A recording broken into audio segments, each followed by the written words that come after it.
3 lines, and you're hooked. A woman leans forward, whispering, "There are too many of them on this plane, it's making me nervous." The pilot walks out of the cockpit and the whole cabin erupts into applause. "You think it's a one-off? Sit with me for 14 minutes, this one stuck with me." It was the day before Christmas, a tiny airport they called Hudson Field, humming like a beehive tinsel in the terminals, people hauling gift-wrapped boxes. Kids on sugar highs, and Evelyn Price stood under gate C4 like she owned the air. Picture her tailored charcoal suit, a leather portfolio that probably cost more than my rent, a watch that blinked back at her like a reminder the world owed her something. Today was the day. A final interview at Arbor & Comain for chief marketing.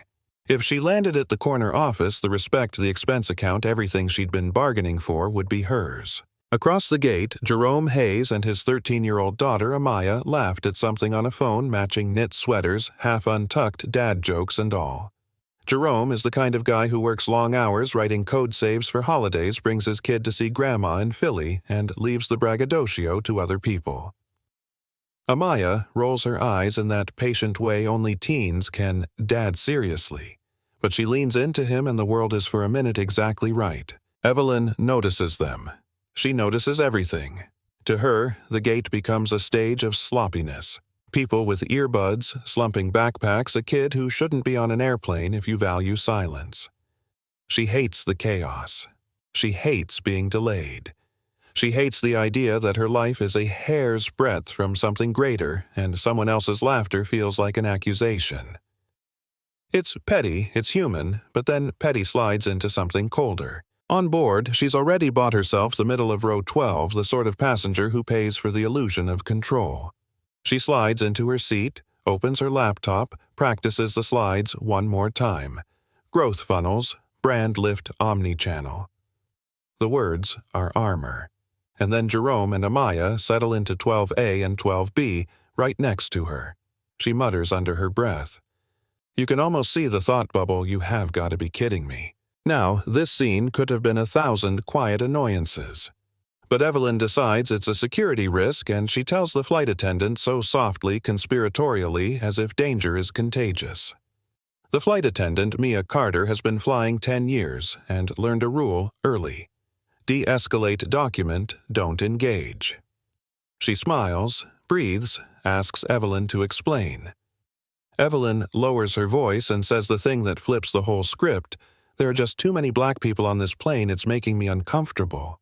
You can hear the room tilt when a sentence like that lands. Jerome freezes. Amaya's earbuds slip out. A guy 2 rows back, Ezra, pulls out his phone thumb, hovering. Mia's smile. Memories her training. She keeps her voice level, reports the complaint, but you can feel the adrenaline, the small hot panic that comes when someone weaponizes a whisper. The cockpit door swings open. No drama, no music cue, just a uniformed man who belongs on the mythic side of the job. Captain Marcus Hale. 4 stripes, glinting hair shot through with silver, a posture that says he's been through worse and lived to file the report. Marcus isn't loud. He's the kind of authority that silences a room by existing in it. He asks to hear the complaint. Mia tells him the words. Marcus listens not like a man taking offense, but like someone cataloging a hazard. And then comes the pivot the moment scripts write themselves around. Marcus walks down the aisle. Every head turns. He doesn't raise his voice. He doesn't theatrically denounce Evelyn. He stands at her row and asks one question that lands harder than a gavel. "On my aircraft, is my presence a security risk to you?" That's cinematic. It's clean, direct a mirror. Evelyn is flustered, stumbling for the performance she rehearsed in the gate area. "I am a paying customer. I have preferences. I have rights." Marcus speaks slowly, each phrase calibrated. He tells her his duty is to protect every person on this plane, that a captain's first obligation is safety and dignity across the board, not to particular customers. He reminds her there are federal regulations and airline policy words that have weight when spoken by the man who will carry the plane's responsibility into the sky. Evelyn panics. She lashes out, she accuses, she threatens. She demands his badge number, promises lawsuits, the whole arsenal of entitlement. But instead of meeting rage with rage, Marcus does something even more disruptive. He makes a call. Mia had already documented. The gate is notified. Calmly, Marcus asks Mia to arrange for security to meet them at the jet bridge and informs Evelyn she will be deplaned for causing a hostile, discriminatory environment. The cabin exhales, and then something surprising happens, a single clap. Then another. It starts small. A grandmother in the back, a businessman who'd been simmering, and within seconds the sound swells into a thunderous, unanimous applause. Not for Evelyn, not for Marcus, but for a standard being defended for the crew that refused to bend for common decency. Phones are out. Ezra's camera records every beat. Chloe across the aisle holds her toddler still and wipes away a small, shocked smile. Jerome sits very still because, as a black man, he knows words are weapons that can land differently depending on who wields them. He doesn't rise to Evelyn's bait, he protects Amaya, squeezes her hand, explains softly that some people are ignorant and that's not their burden to fix.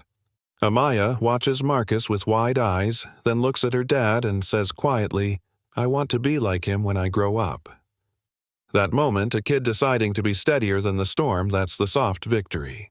Evelyn is escorted off the plane. It's humiliating, yes, but it's also the kickoff to consequences she never imagined. Ezra posts the 2-minute clip.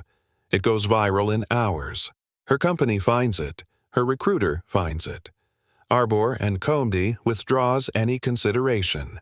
Her employer locks her out of systems. Within 24 hours, Evelyn Price becomes a case study for what happens when entitlement is public. She loses a job interview, and ultimately a position she thought was destiny dissolves into a string of "sorry, we can't proceed" emails. But the real arc here isn't Evelyn's fall. It's the way ordinary people doing their jobs and holding one another accountable create a public outcome that feels righteous and messy in equal parts. Captain Marcus doesn't want a parade. He files his incident report, returns to his seat, and finishes the pre-flight checklist. Mia resumes safety announcements, voice a little softer now, but steady.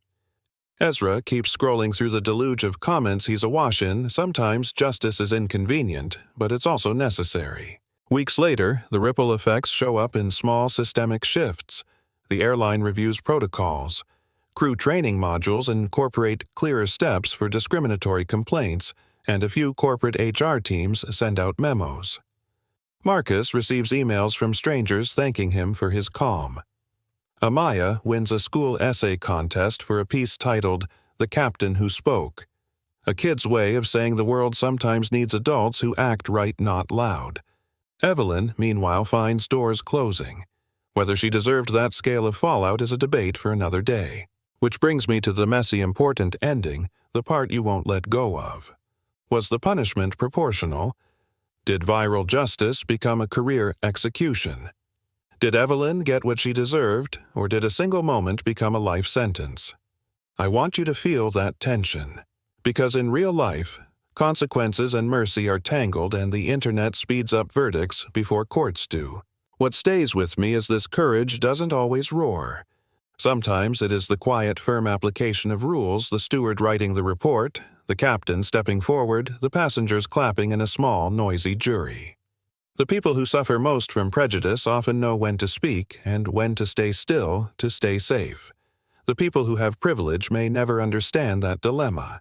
But when institutions, the airline, the crew, bystanders with phones aligned to call out dehumanizing behavior, something shifts. So I'm handing this to you. Did Captain Marcus do the right thing? Did the passengers step up, or did they overreach? Was the internet's verdict fair, or was it too fast? Share a story. Have you ever seen someone weaponize discomfort into discrimination? Have you ever been the target or the person who stepped in? Comment. Now, tell us where you're watching from, and if this landed for you, hit like so more people hear it. Subscribe. If you want more real-life moments retold honestly, sometimes ugly, sometimes beautiful, always human. Tell me what you think: justice served or social media gone too far.